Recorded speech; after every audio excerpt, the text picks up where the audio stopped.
welcome to something new that I'm trying. Yes, I have not recorded in forever, and here I am, and I'm going to do a variety of content, hopefully. I'm going to do this game and this, and you probably go, well, what is this game?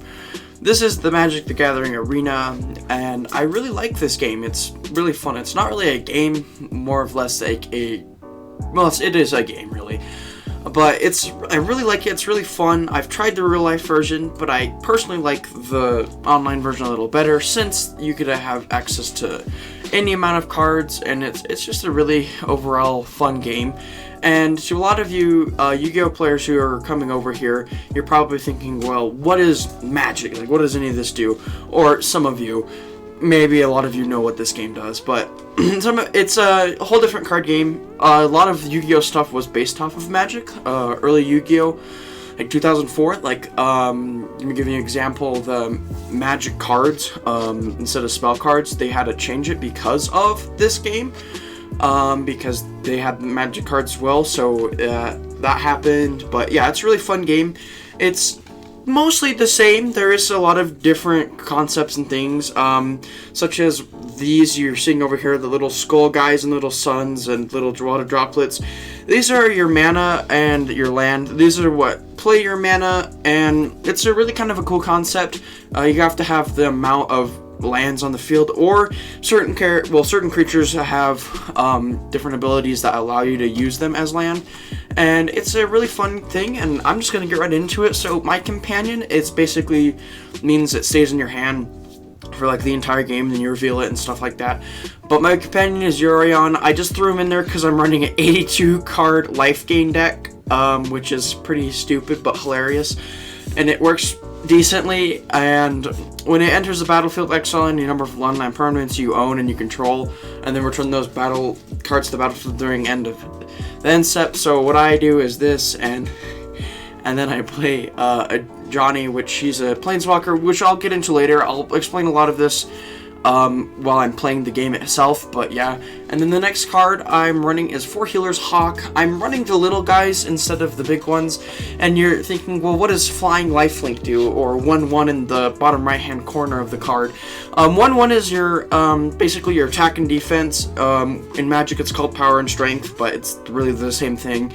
And then its flying means that it's like piercing battle damage, and only flyers and creatures with reach can block him. And then lifelink is basically a draining shield built into a card, but it doesn't negate attacks, and it's just the card itself, so you're gaining the life equal to its own attack, which is really cool.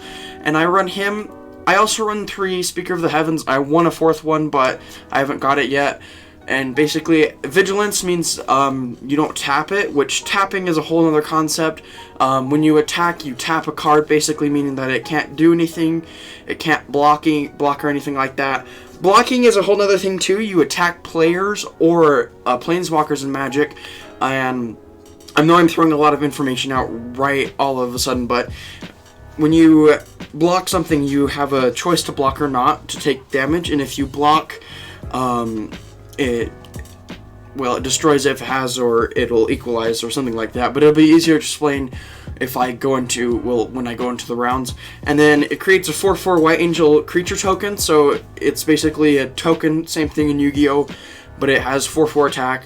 You only have 20 life in Magic, which is pretty interesting. It's a definitely interesting concept, as well as you only have 4, well, sorry, I don't know what I just did there. You only have 20 life, like explained, and then this card's pretty crazy because you activate this ability only if you have at least 7 more life, which in this deck, you're most likely going to have it.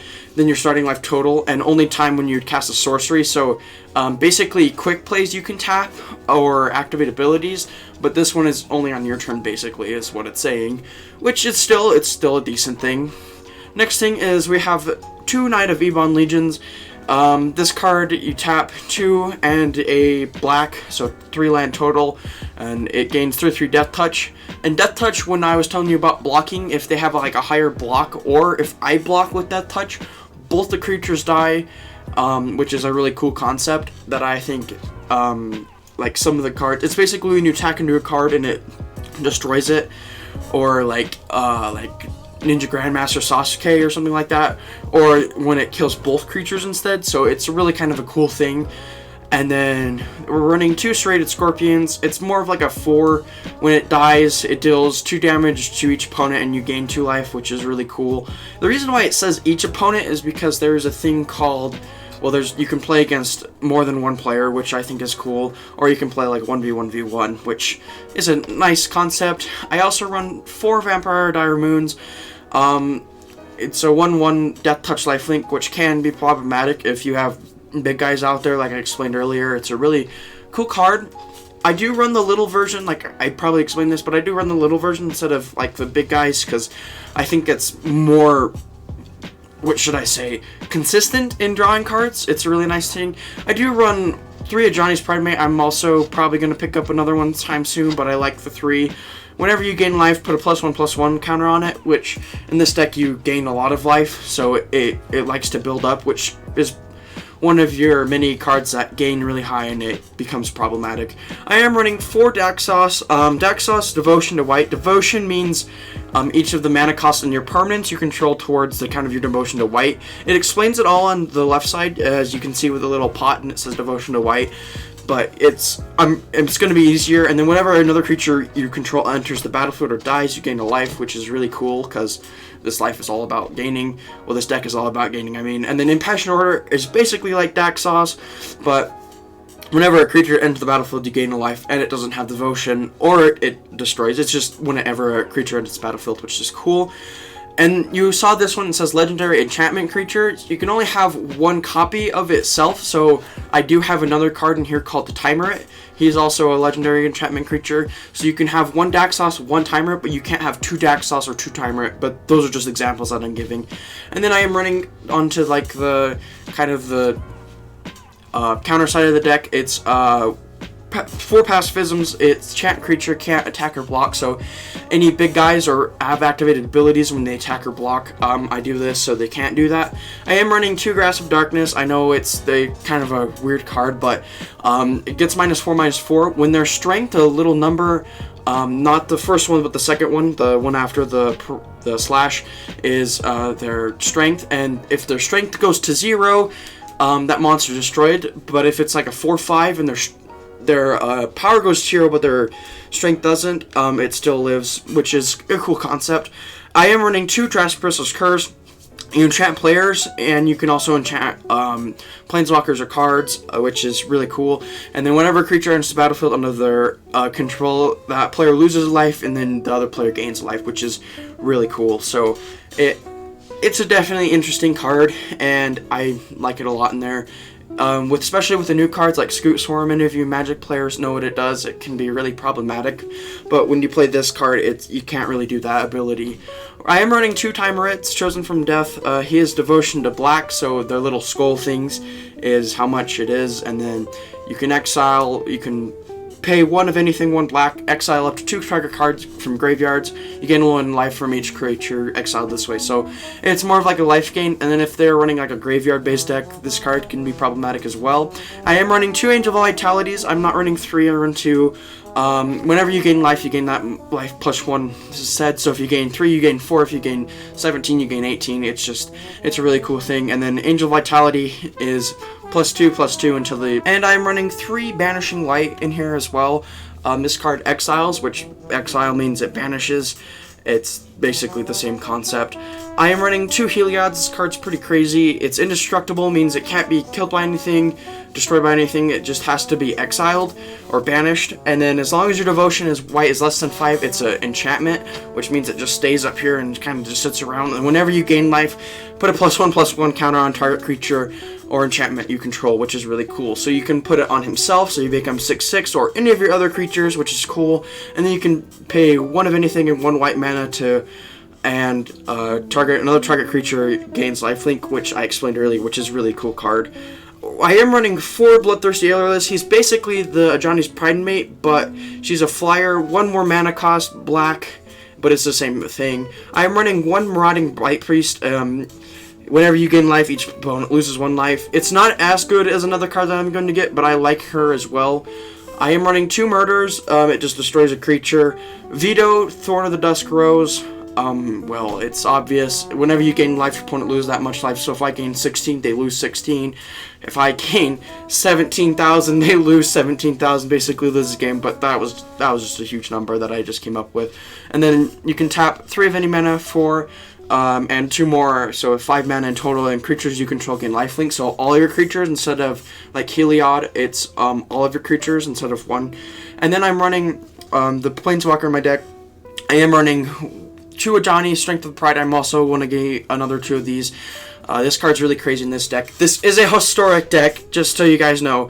You gain life equal to the number of creatures you control plus the number of planeswalkers you control, and then that's a +1. The loyalty counters is a little 5 in the bottom right hand corner. I know I'm explaining a lot. The loyalty counters, basically what they do is how much like health it has, basically, and so they can attack into it as well. It'll just be easier to explain when I go into the rounds. And so you put a loyalty counter, gain life equal to the creatures and planeswalkers you control. -2, you make up Johnny's Pride Mate, and then -0, if you have at least 15 more life than you're starting, you exile this card, and then you exile all artifacts and creatures your opponent controls, which is really crazy. It's like evenly matched almost. And then I'm also running 2 Revenge of Ravens. Whenever a creature attacks you or a planeswalker you control, that creature's controller loses 1 life and you gain life, which is really cool. And then the swamp, well, the lands that I'm running is 11 Plains, 11 Swamp, 4 Scarred Barrens, and I'm just gonna get into a round real quick. That was a lot of information to take in, and yeah, let's just get into a duel. It'll be a lot easier to explain then. Alrighty, so we are starting the duel here, and you also get to choose to mulligan or keep. And I'm going to keep with this hand. It's decent, but it's not amazing. And this is how you play. You tap the land, and then you play the creature, and then all tap things go untapped unless they have like certain effects. Defenders basically means that it can attack, and it just has a lot of strength, but it'll be easier to explain. So I did draw another Healer's Hawk right there. You saw my land untapped. So we're going to play a second Plains, and we're going to also do another Healer's Hawk. And you'll see this basically does direct damage, which is really cool. And this is probably like interesting, but it's definitely a little easier to explain. You can run as many cards as you want in Magic, which is crazy. So you're not limited to 60. You just have to have at least 60 cards in your deck, but you can have as many as you desire. So like I've gone against players who've had like 600 before on here. It's really funny. And there is also different things in Magic. It is like rotation. It means that it goes out of... Oh, and he just surrendered.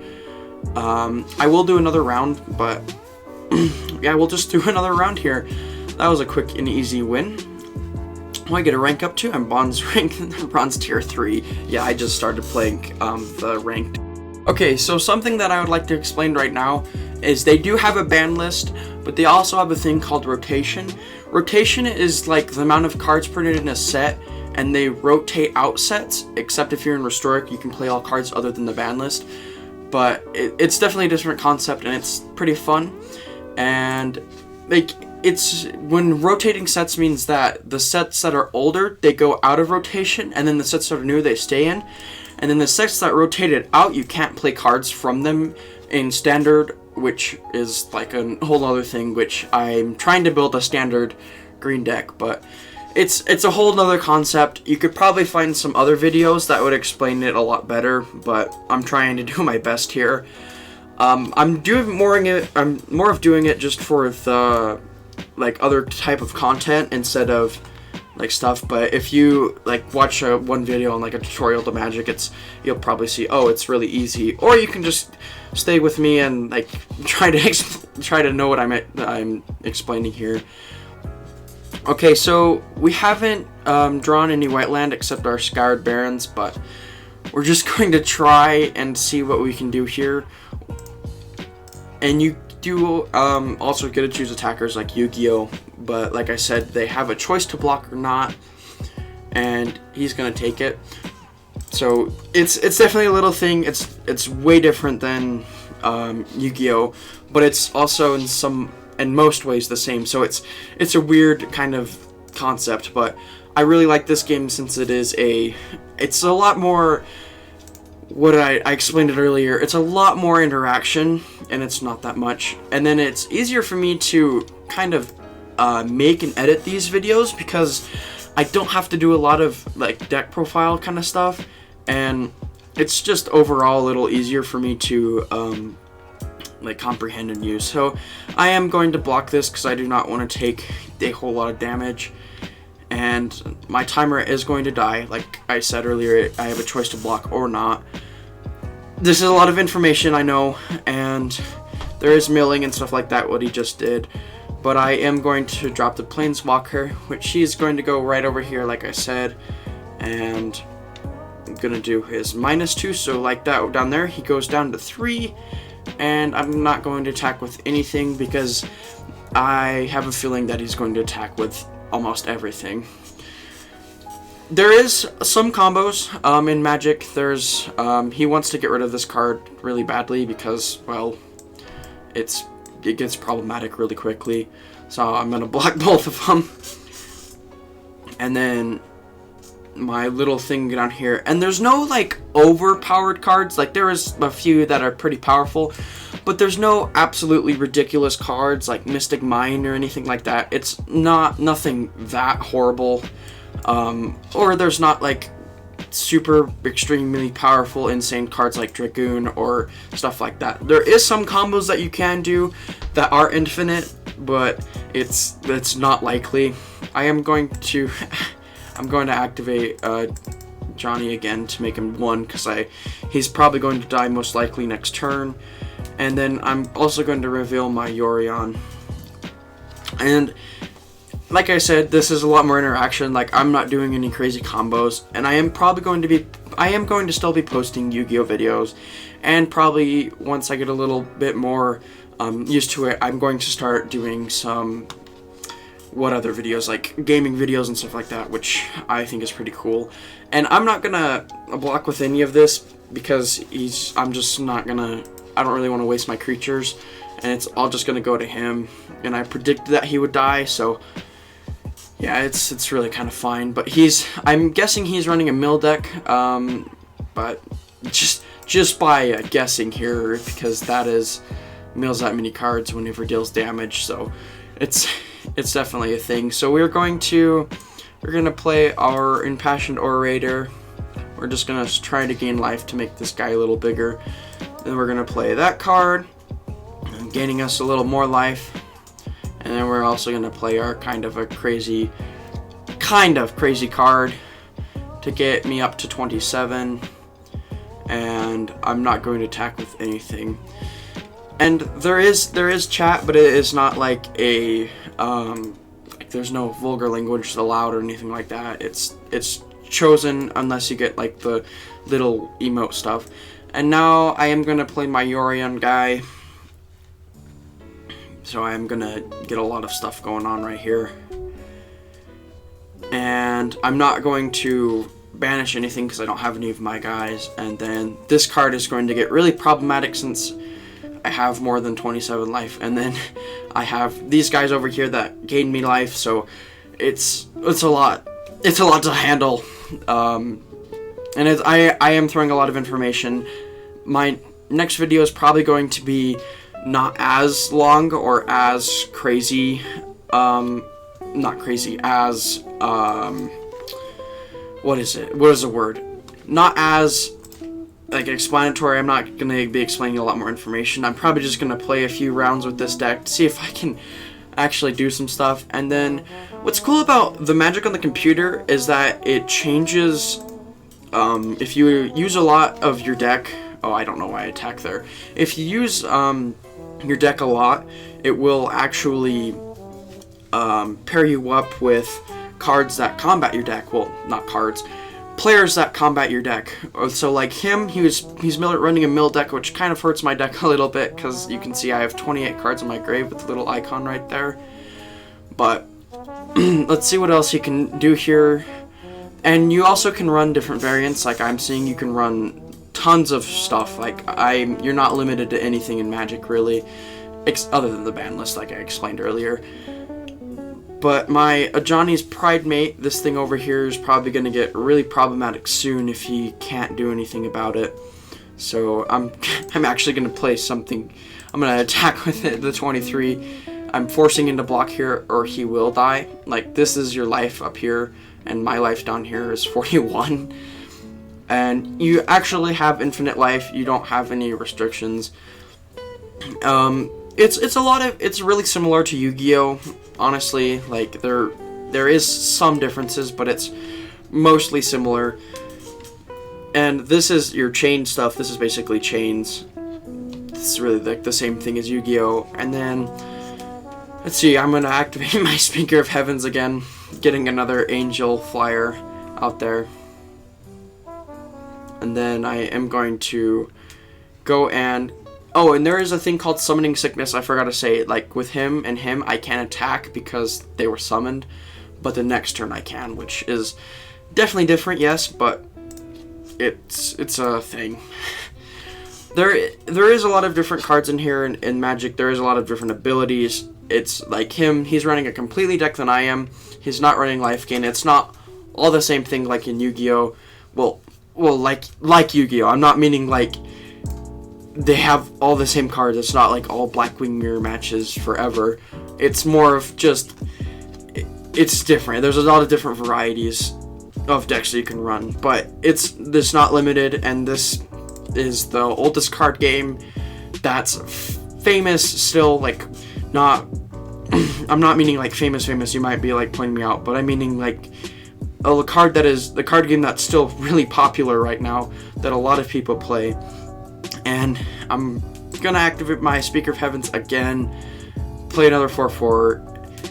I'm just trying to make a variety of content, and I really like this game a lot, so I am going to activate this guy's ability. So we're going to go to combat, and I'm gonna attack with those two. And next video that I'm going to make and probably publish is going to be a Magic video, but it's not going to be as explanatory. It's more of just going to be, well, such and such does such and such, so he's gonna do a lot of things. I'm gonna have 40 cards in my graveyard. So his variant is kind of like Mystic Mind Mill, but without the Mystic Mind, it's not as bad. And you can probably skip ahead from what I explained earlier, but it's all good. Like I said 80,000 times, I am not going to do... Oh, and he surrendered. Yeah, if my deck gets rolling, it can do a lot of things that hurt. But yeah, I know that was a lot of explaining. Thank you for watching. There was a lot of stuff here. If you want to see another Magic video or another deck to play Magic with the cards that I have available on here, please let me know in the comments. Like and subscribe if you like this content, and yeah, just bye.